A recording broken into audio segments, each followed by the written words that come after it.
नमस्कार प्रिय विद्यार्थियों, वीके नॉलेज इलेक्ट्रिकल में आप सभी का स्वागत है। आपके आईटीआई के जो प्रैक्टिकल होने हैं सेकंड ईयर इलेक्ट्रिशियन वालों के लिए एक वीडियो हमने आपको पहले दिया जिसमें टॉप क्वेश्चन थे और वो थे 2024 का ओरिजिनल पेपर।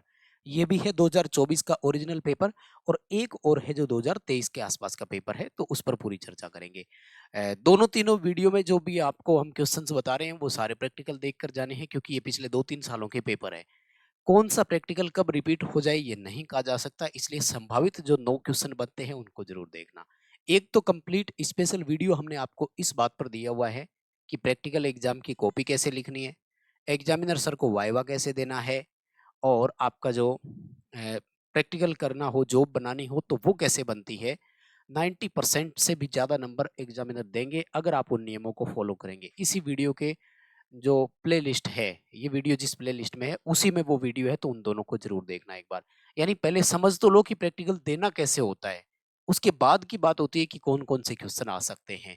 और पहला जो वीडियो दिया उसको जरूर देखना, क्योंकि उसमें भी टॉप क्वेश्चन थे और सभी क्वेश्चन उसमें आपको हमने साथ में समझा भी दिए थे।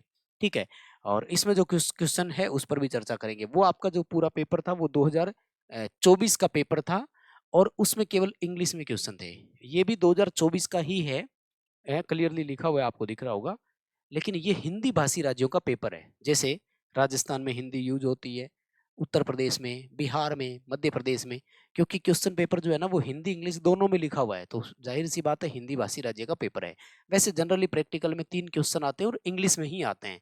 आप हिंदी में कॉपी लिख सकते हैं, खैर उसके लिए वो आपको पूरा वीडियो देखना पड़ेगा जिस पर मैं चर्चा कर चुका हूँ। इलेक्ट्रिशियन वालों के लिए थ्योरी और इम्प्लॉयबिलिटी स्किल कैलकुलेशन और वो क्लासेस रेगुलर हो ही रही है। आई होप कि आप चैनल से जुड़े हुए होंगे और आराम से देख रहे होंगे। मतलब आपको चैनल सब्सक्राइब करके रखना है, नोटिफिकेशन ऑन करके रखो, और जैसे ही वीडियो अपलोड होते हैं तो आपको नोटिफिकेशन मिल जाता है। और लाइव क्लास जो थ्योरी और इम्प्लॉयबिलिटी स्किल की होती है उनको भी जरूर देखना। तो इस वीडियोज को भी दोस्तों के साथ शेयर करो और पहुंचाओ। आ जाओ अपन आइए जो प्रैक्टिकल है इनको और देख लेते हैं। और एक दो जो और अलग से है जो आज तक नहीं पूछे गए, मतलब जिनकी संभावनाएं रहती हैं वो प्रैक्टिकल रिपीट हो सकते हैं, उन पर भी चर्चा करेंगे। तो पूरा वीडियो देखना है। आइए सबसे पहले देखो एक इंट्रोडक्शन देता हूँ। ये रहा अगस्त 2024 का ये पेपर। देखो ईयर कौन सा है, second year. Trade practical subject का नाम ट्रेड कौन सी है, इलेक्ट्रिशियन। स्पष्ट लिखा हुआ है, क्लियरली लिखा हुआ है। ठीक है। 250 नंबर का पेपर होता है और 8 घंटे का है। ये मतलब थोड़ा सा क्या ब्लर वैसे है, कम दिख रहा होगा आपको, बट मैं क्वेश्चन आपको बोलकर बताऊंगा तो नो डाउट समझ में आ जाएगा। पहला जो एक दिया था उसको तो जरूर देखना। 3 क्वेश्चन उसमें थे, वो भी 2024 का है और ये भी 2024 का है, क्योंकि प्रैक्टिकल क्या राज्य के अलग अलग होते हैं तो कुछ अलग आ सकता है, वो कोई बड़ी बात नहीं है। इसलिए आपको दोनों वीडियो में जो प्रैक्टिकल बताए जा रहे हैं वो देखने हैं और तैयार करके जरूर जाना, क्योंकि परसेंटेज यही बनाता है आपके आईटीआई में। 250 नंबर का मामला है ना भाई, वो पेपर तो 150 नंबर का है, 150 का ही है, ये कितना ज्यादा होता है। ठीक है। तो देखो पहला क्वेश्चन क्या है, इसमें लिखा हुआ था डीसी मशीन की निरंतरता और इंसुलेशन प्रतिरोध की जांच करना। यानी कंटिन्यूटी टेस्टिंग करवा रहा है और इंसुलेशन रेजिस्टेंस टेस्ट करवा रहा है। अब होने को तो ये दोनों काम मेगर से भी हो जाते हैं, लेकिन आपको एक के लिए सीरीज टेस्ट लैंप और एक के लिए मेगर इस्तेमाल करना है, ये भी मैं आपको बता देता हूँ।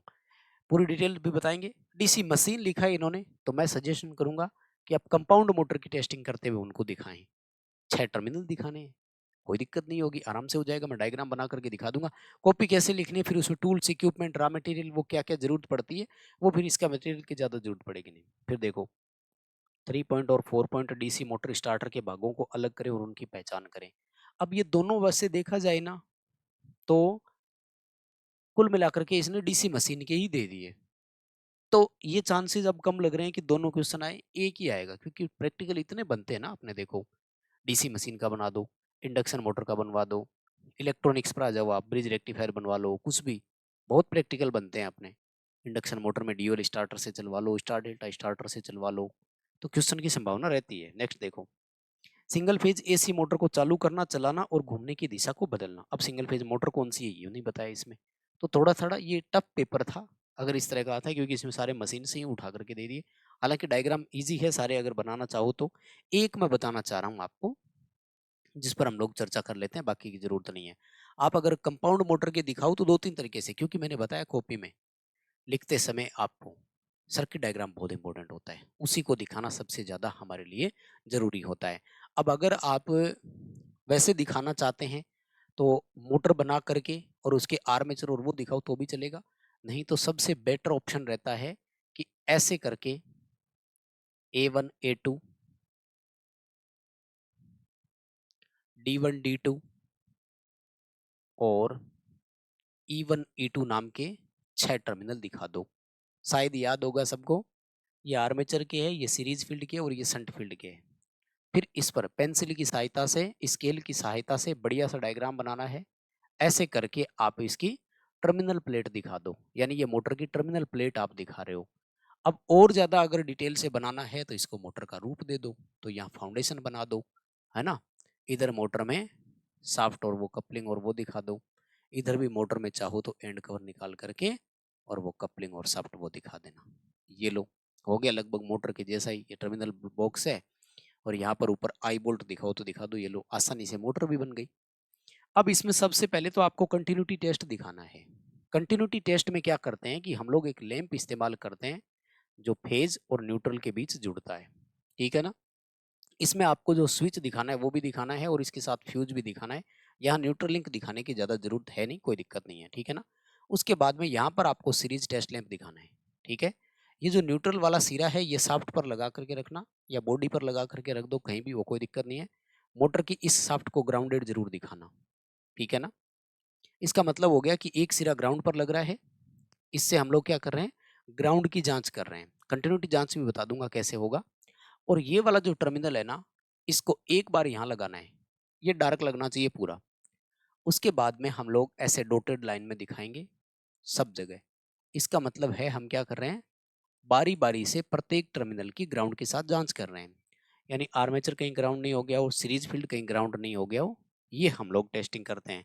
तो ये कंटिन्यूटी टेस्टिंग आप सॉरी इंसुलेशन रेजिस्टेंस टेस्ट या ग्राउंड टेस्ट ऐसे दिखा सकते हो। इंसुलेशन रेजिस्टेंस के लिए खैर मेगर दिखाना तो मुझे लगता है कि वो ज़्यादा बेटर रहेगा। अब मैं आ जाता हूँ आपके दूसरे हैंड पर कि आपको कंटिन्यूटी टेस्ट दिखाना है। लैंप लैंप से कंटिन्यूटी टेस्ट दिखाना, मेगर से इंसुलेशन रेजिस्टेंस दिखाना। तो कंटिन्यूटी टेस्ट करते समय क्या करना है, आपको आपको लैंप के दोनों सिरे एक ही टर्मिनल पर लगाकर दिखाना। ये जो एक्स्ट्रा दिख रहे हैं ना, इनको हटा देना भाई, ठीक है। अब यहाँ पर आर्मेचर की कंटिन्यूटी जांच हो रही है, फिर इनको ऐसे डॉटेड में एक टर्मिनल यहाँ और ऐसे डॉटेड में एक यहाँ, यानी अब सीरीज फील्ड की कंटिन्यूटी जांच हो रही है। फिर आपको क्या करना है, मेगर से इंसुलेशन रेजिस्टेंस टेस्ट करते हुए दिखाना है, ठीक है ना। तो मान लीजिए कि यहाँ पर आप टर्मिनल बॉक्स दिखा देते हैं और 6 सिरे, नाम लिख देना कोई बात नहीं। यहाँ आपको मेगर दिखाना है उनको, ठीक है ना। तो मेगर की स्केल आपको पता होगा, अनंत से 0 की ओर होती है। यहाँ मेगा ओम लिख देना, 2 टर्मिनल होते हैं, ठीक है ना। और मेगर उनको हैंडल वाला ही दिखाना भाई, सबसे बढ़िया है मेगर यही बताया जाता है। हालांकि आजकल ट्रांजिस्टर वाले वो भी आ गए। तो इंसुलेशन रेजिस्टेंस टेस्ट करते समय है ना, मेगर का एक सिरा बॉडी पे लगा दो और दूसरा सिरा बारी बारी से 6 टर्मिनल पर दिखाना। तो मेगर से हम इंसुलेशन टेस्ट कर रहे हैं। मतलब कुल मिलाकर के ऐसे डायग्राम आप बनाना जिससे आप चीज़ों को समझ सकें और एग्जामिनर को भी समझ में आए। इंसुलेशन टेस्ट और कंटिन्यूटी टेस्ट कहने का मतलब ये हो गया कि 2 अलग अलग डायग्राम बनने चाहिए एक प्रैक्टिकल के लिए। और 3.4 पॉइंट स्टार्टर का है, उसकी प्रैक्टिस कर लो अच्छे से। वो तो आपके बुक में जहाँ कहीं भी डायग्राम आप चाहो वहाँ मिल जाएंगे। और रॉ मटेरियल, टूल्स, इक्विपमेंट वो सब लिखने ही है। समय निकाल कर वो देखना पड़ेगा आपको। वो वीडियो देखिए जिसमें आपको ये समझ आ रहा हो कि हमें प्रैक्टिकल करना कैसे है, हमें एग्जामिनर सर को बताना कैसे है, चीज़ें कैसे बताई जाती है। अब आ जाओ एक और प्रैक्टिकल का है। ये पुराना है आपके, जब यूं कहूँ कि सिलेबस डिसाइड नहीं हुआ था। अब जो है ना वो मशीन वाला आपके सारा सेकंड ईयर में जोड़ दिया, कुछ इल्यूमिनेशन पहले सेकंड ईयर में हुआ करता था। तो ये थोड़ा पुराना पेपर है, उसमें से एक प्रैक्टिकल की संभावना मुझे लग रही थी, वो कौन सी है, वो ये वाली है। ये रहा, diode testing and multimeter testing, ये अब आ सकता है आपका। दूसरा ये भी आ सकता है, measuring power with 3 phase watt meter. अब वैसे तो इंस्ट्रूमेंट वाला चैप्टर आपके फर्स्ट ईयर में है, लेकिन अपने सेकंड ईयर में पॉलीफेज सिस्टम जो है ना वो सेकंड ईयर में है। नहीं, पॉलीफेज भी फर्स्ट ईयर में ही है, हाँ सॉरी, ठीक है। 2 वाट मीटर विधि और वो वाला, तो ये वाला भी छोड़ दो। यानी अब इसमें से आपका एक ही प्रैक्टिकल बनता है, कौन सा, डायोड की टेस्टिंग, और उसका आ सकता है कि मल्टीमीटर से उसको कैसे टेस्ट कर सकते हैं, ठीक है। और फ्लोरेसेंट ट्यूब, और ये भी आपका फर्स्ट ईयर में ही है, तो अब इसमें से और कोई प्रैक्टिकल नहीं है। इनके अलावा जो मुझे एक और प्रैक्टिकल लग रहा है ना, वो है एसी मोटरों के स्टार्टर का, क्योंकि पिछले काफी टाइम से एसी मोटर के स्टार्टर का नहीं आया। कौन से का? 3 फेज की बात कर रहा हूं मैं, खास तौर से 3 फेज में इंडक्शन मोटर की। 3 फेज इंडक्शन मोटर दो है, स्क्रूल केज और स्लिप रिंग मोटर। तो स्लिप रिंग मोटर की कंस्ट्रक्शन थोड़ी टफ है, वो नहीं आ सकता, क्योंकि वो अगर आ गया तो बच्चा ज्यादा जनरली कर नहीं पाएगा। तो सबसे इंपॉर्टेंट है स्क्रूल केज इंडक्शन मोटर की स्टार्टिंग, और इसके लिए जो इंपॉर्टेंट स्टार्टर है ना, वो दो है। तो बहुत इजी और बहुत सिंपल है, कनेक्शन सीधे हो जाते हैं। एक तो है DOL starter, direct online starter. इसका मैंने यूट्यूब पर डायग्राम आपको बहुत बार बना करके समझा रखा है, समझ लो, क्योंकि ये ईजी होता है। 3 इनपुट सिरे दो, 3 आउटपुट दो, मोटर को स्टार या डेल्टा किसी में भी जोड़ दो, कोई फर्क नहीं पड़ा। ना लिखा हुआ हो ना क्लियरली कि मोटर को डेल्टा में चलाना है या स्टार में, तो स्टार बनाया करो, क्योंकि स्टार कनेक्शन में गलती की संभावना नहीं होती है, फ्यूज नहीं उड़ता है, मोटर 100% चलती ही है।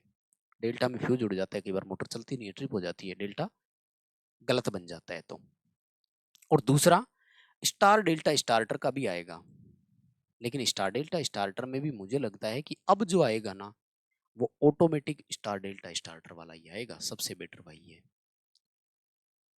और आपसे ब्रिज रेक्टिफायर बनवा सकता है, वो मैंने पिछले में बता ही दिया। ब्रिज रेक्टिफायर नहीं हो तो वो आपको centre tap full wave rectifier बनवाने के लिए भी बोल सकता है, सिंगल फेज में सेंटर टेप ट्रांसफार्मर और फुल वेव रेक्टिफिकेशन ये आपसे करवा सकता है। ठीक है, बस इतना ही आएगा, ये प्रैक्टिकल तैयार कर लो। डीसी मशीन में आ सकता है, तो स्टार्टर वाला इंपॉर्टेंट है, आप स्टार्टर का देख लीजिएगा। और टेस्टिंग का अगर आता है तो मैंने दोनों आपको डायग्राम बना दिए। अल्टरनेटर में से चांसेस कम लग रहे हैं, सिंक्रोनाइजिंग की विधियां वो है डार्क लैंप ब्राइट लैंप, उनमें से कोई डायग्राम बनवा सकता है। एमजी सेट में से चांसेस नहीं लग रहे। यूपीएस इन्वर्टर बैटरी ड्राइव, वहां अपना कोई डायग्राम है ही नहीं, प्रैक्टिकल है नहीं। मोस्ट इलेक्ट्रॉनिक्स आता है फिर उसके बाद में।